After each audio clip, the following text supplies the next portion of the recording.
The Hall of Fame game gets cut short, and in the immortal words of Joe Buck, a final score of 21-17, I guess. Well, the final score doesn't matter in this one. What happens in the game does matter in this one. 4 big takeaways from the Hall of Fame game. And we start with the wide receiver battle intensifying. Look, Xavier Hutchinson looked really good. He had 5 catches, 56 yards in this game. He was the favorite target of Davis Mills, and he got a lot done there when he did get the ball in his hand. He also ran the ball for 8 yards at one point as well. Hutchinson would be on this team if I was making the call right now. He has played well in training camp. He's had some explosive plays in training camp, and you look at what he did in the Hall of Fame game. Just go out there and get open. I always think about this with Stefon Diggs and what he said about getting open. He said it's not just about who's open, it's who's more open. And Stefon Diggs, well, the more open player was Xavier Hutchinson tonight. So Hutchinson, the benefit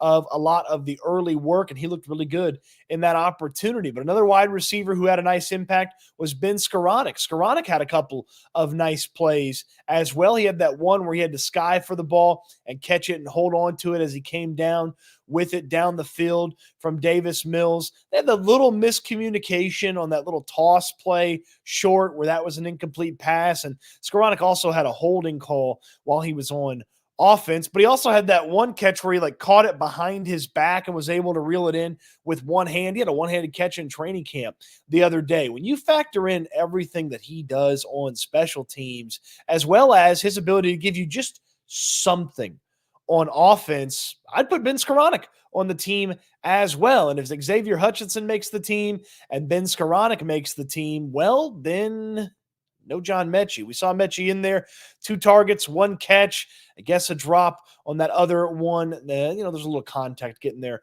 as well. But John Mechie has not been a better wide receiver in training camp, to my eyes, than Xavier Hutchinson or Ben Skoranek. It's not a competition that's over by any means. The cutdown date is not tomorrow. They've got lots of practices, preseason games, even a joint practice that they can go out there and prove that they need to be on the team at the wide receiver spot. But ultimately, the pecking order right now for me has Xavier Hutchinson and Ben Skoranek ahead of John Mechie. I was bummed that we didn't get to finish the game because it looked like Steven Sims started to get going. He's had some things going with Tim Boyle late in the game. Quintez Cephas has some experience playing in the NFL from the Lions before last season when he served his suspension. And then I was hoping to see a little bit of Jaden Yonke as well, but unfortunately the Hall of Fame game called early. But that wide receiver battle, it's still very much on, but I feel like Xavier Hutchinson and Ben Skoranek have a little lead here on John Mechie, and if they can fend him off throughout the rest of training camp, I'd put them on the team ahead of the former second-round pick. Big takeaway number 2 was I loved seeing the starters on the offensive line. I say starters. There's no starters in training camp, they will tell you. But the first-team offensive line that goes out there in training camp, left tackle to right tackle, is Blake Fisher, Kenyon Green, Juice Scruggs, Shaq Mason, and Titus Howard. Well, no Shaq Mason, no Titus Howard in this one, but the other 3 players, center to left tackle, they did play.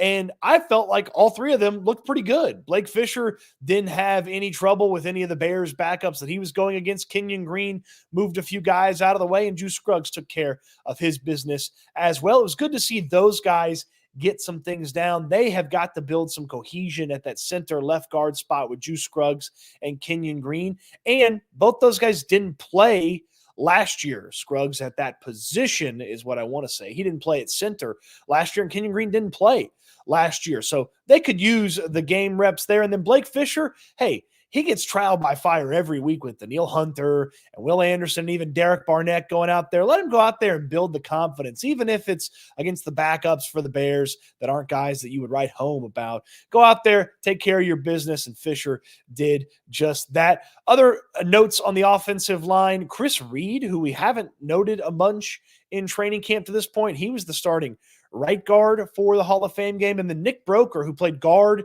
in Ole Miss and played guard last year for the Texans and is still listed as a guard, he played right tackle. And Broker missed his calling. If you watch that game back, Nick Broker has the greatest reaction time known to man. He should be a Formula One driver with that reaction time. He knows exactly when that snap's happening, and he was off to the races from that right tackle spot. Yeah, I think the Zebras kept their flags in their pockets on that one. Broker looked like he left a few times, or left early, a few times in that matchup. And right tackle, he just looks okay, but he's new to the position, so not going to be too annoyed with his performance, or too critical, I guess I should say, of his performance. The offensive line that came in after those 5 guys, yuck. They couldn't get anything going. There was a little bit of pressure here and there. They couldn't run the football when that other offensive line got in there. Yeah, that didn't look very good once Fisher and Scruggs and Green and Broker and Reed were out of the game. The offensive line didn't look very good. But those 3 guys that would start if there was a game tomorrow, Fisher and Green and Scruggs, they looked good, and that was one of the biggest takeaways. And yes, I know Fisher wouldn't start if Laramie Tunsil was healthy. Laramie Tunsil's not healthy right now, but just stay with me here, okay? Stay with me. And stay with me here for takeaway number 3.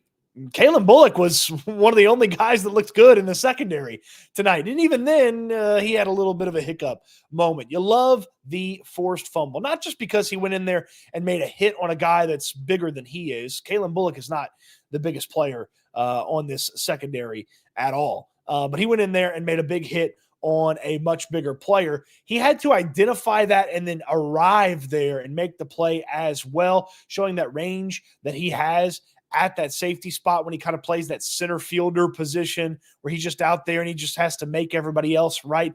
Great to see him do the forced fumble.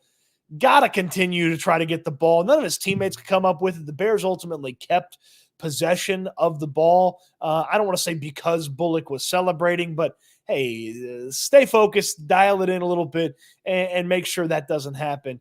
Next time, Bullock actually ended up as the leading tackler. He finished some things after the first and second levels couldn't take care of business, but the rest of that secondary, yuck. Chris Boyd didn't look very good.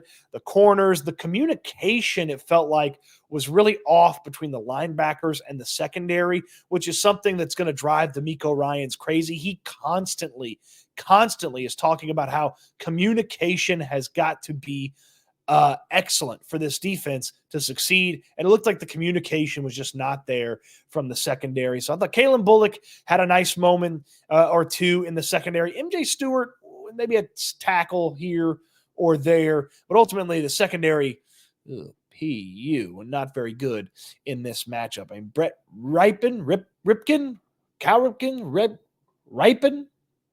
Yeah, I mean, he shouldn't be dicing you up. Colin Johnson, who's been on I think 3 teams at this point, yeah, he shouldn't be having that big day against you. No sirree. Big takeaway number 4, the running back rotation. It surprised me a little bit, and it disappointed me a little bit. It started with Dare Ogunbowale. Well, that makes sense when there's no Joe Mixon, there's no Damian Pierce in this matchup. It starts with Dare Ogunbowale. He is the 3rd running back on this team right now. If Pierce and Mixon couldn't go, Dare Ogunbowale would be the starter. And following Dare Ogunbowale was J.J. Taylor. The diminutive Taylor is getting a lot of opportunity in training camp, and then he got a lot of opportunity in this game, at a special teams play, recovering a muffed punt as well. And so Taylor's still alive for a spot or a practice squad spot for this team. And then after those guys, the real impressive running back, which he actually wasn't impressive running the ball, but he caught the ball well out of the backfield, was Cam Akers. Cam Akers has not gotten a lot of work in training camp. Obviously, he got here after some of the stuff got going with training camp, but even since he's been here, he hasn't gotten a lot of reps or opportunities. But Case Keenum had that play where the snap wasn't very good. He picked it up and he threw it to Akers and whoop, hit the spin move on him and just spun out of that, got a nice gain out of that, finished the drive with the touchdown in the front part of the end zone from Keenum. That's really good stuff from Cam Akers. And I wonder, with that, along with the one rush that he had for 7 yards, if D'Amico Ryans and Bobby Slowick and the rest of the staff look around and say to themselves, hey, can we see a little bit more from Cam Akers here in practice? Maybe move him up in the pecking order some and see if there's something to 22. He was a really productive running back when he was healthy and played for the Rams. I just don't know exactly how healthy he is. Well, he didn't look like he was missing too many steps in this Hall of Fame game. So it went Agumbawale, Taylor, Akers, and then in the second half, we primarily saw Jawar Jordan and British Brooks. The blocking wasn't good. They didn't have a lot of opportunities, and then ultimately the game slips away, and the weather it just causes it to get canceled. Terminated was the official term, I suppose, that was used for this one. And we didn't get to see much of Jawar Jordan. We didn't get to see much of British Brooks, and that's unfortunate because both those guys have had moments in training camp that catch your eye. They weren't able to showcase that in this preseason game, and this is a type of game that really is for those two rookies to show out. And they were going to get basically the entire second half, it looked like, from a rushing standpoint. They ultimately lose a quarter plus of action from this one. So that's something to monitor going forward. Do you see a change in Akers in the pecking order in some of the practices that will be in Cleveland? The next time the Texans are on the field is practicing in Cleveland on Monday. Myself, Landry Locker from the Locker Room will be there. We'll be giving you observation videos from the practices as well. So subscribe to the channels so you don't miss any of that. While you're down there subscribing, give me a thumbs up on the video as well. What say you? What'd you think of the Hall of Fame game? Would you have wanted them to keep playing it? I kind of wanted them to keep playing it. Would you have wanted them to keep playing it? Let me know in the comment section down below your thoughts from the comment or from the Hall of Fame game as well in the comment section. Appreciate you watching. Hope you enjoyed the video, and I can't wait until we talk Texans again soon.